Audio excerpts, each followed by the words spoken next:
Yes, reka ngusuze wowe duteze amatwi muri iki gitondo. Reka nkubwire ngo niba wabyutse ukarambura akaboko ukabona biremewe, reka nkubwire ko ugomba kubanza gushima Imana. Reka rero nkubwire ko kuri MTV ni umuyoboro w'amakuru ubagezaho amakuru agiye atandukanye ku binyamakuru bigenda bivugwa n'ibigenda byandikwa ku binyamakuru bigiye bitandukanye mu Rwanda ndetse no hanze y'u Rwanda. Reka nkubwire ko niba utarakora subscribe, reka nkubwire ko wakora subscribe kugira ngo winjire mu muryango mugari w'abakurikirana MTV kugira ngo uzajye ubona amakuru yizewe utabona ahandi hantu kandi mu bambere.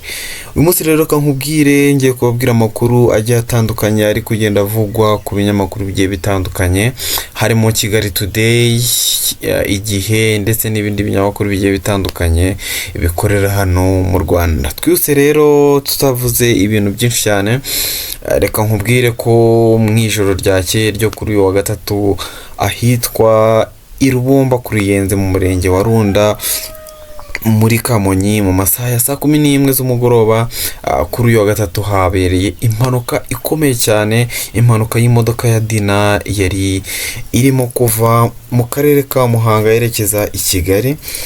Gusa polisi yatangaje ko uyu mushoferi warutwaye imodoka ya Dina yaje kuba yadepasa imodoka akaza guhita agonga imodoka enye zavaga i Kigali, arazigonga azisanze mu mukono wazo, ahita azigonga kubera ko buriya yashaka kudepasa afite n'umuvuduko mwinshi cyane.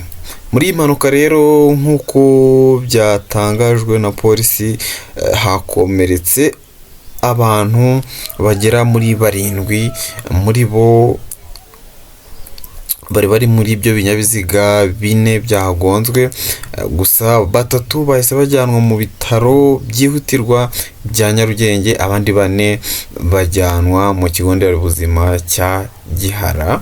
Polisi yongeye gusaba abatwara ibinyabiziga gukurikirana ubuzima bw'abantu bagendera mu muhanda ndetse nabo muri rusange kugira ngo babashe gukomeza kwirinda impanuka za hato na hato. Rero iyi mpanuka yateje umubyigano mwinshi cyane mu mujyi wa Kigali, aho abantu bamaze amasaha agera 3 bakiri mu muhanda.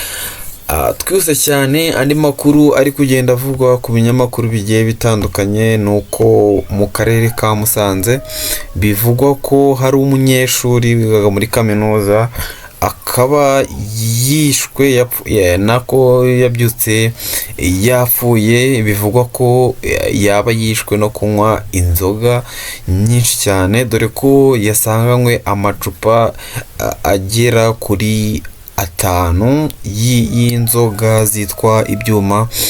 Ni inzoga zikomeye cyane zifite ubukana bwinshi cyane. Uyu munyeshuri rero yasanzwe yapfuye ari kumwe n'amacupa menshi y'inzoga. Gusa abandi bantu bagiye bavuga ko uyu mwana ni ibisanzwe rwose akunda kunywa inzoga nyinshi cyane, nta kabuza nizo zabaye zamuhitana. Reka ngushimire cyane wowe wabanye natwe hano kuri MTV.